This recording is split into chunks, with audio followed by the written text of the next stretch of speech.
সংসার মানে শুধু একটি ঘর বা পরিবার নয়, এটি একটি সম্পর্ক, দায়িত্ব এবং ভালোবাসার বন্ধন। সংসার জীবনে সুখ এবং দুঃখ দুটোই আসবে, তাই পারস্পরিক শ্রদ্ধা, বোঝাপড়া এবং সহযোগিতা দিয়ে এই পথ পাড়ি দিতে হবে। একে অপরের প্রতি শ্রদ্ধাশীল হওয়াটা খুব জরুরি। একে অপরের মতামতকে সম্মান করা এবং একে অপরের দুর্বলতাকে মেনে নেওয়া সংসার জীবনকে সুন্দর করে তোলে।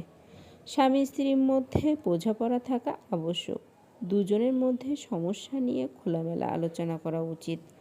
সংসার একটি যৌথ দায়িত্ব, তাই একে অপরের কাজে সহযোগিতা করা জরুরি। যে কোনো পরিস্থিতিতে ধৈর্য ধরে পরিস্থিতি মোকাবেলা করা উচিত। প্রেম এবং ভালোবাসাই সংসার জীবনের মূল ভিত্তি। একে অপরের প্রতি দায়িত্বশীল হওয়া এবং ভালোবাসা প্রকাশ ঘটানো উচিত।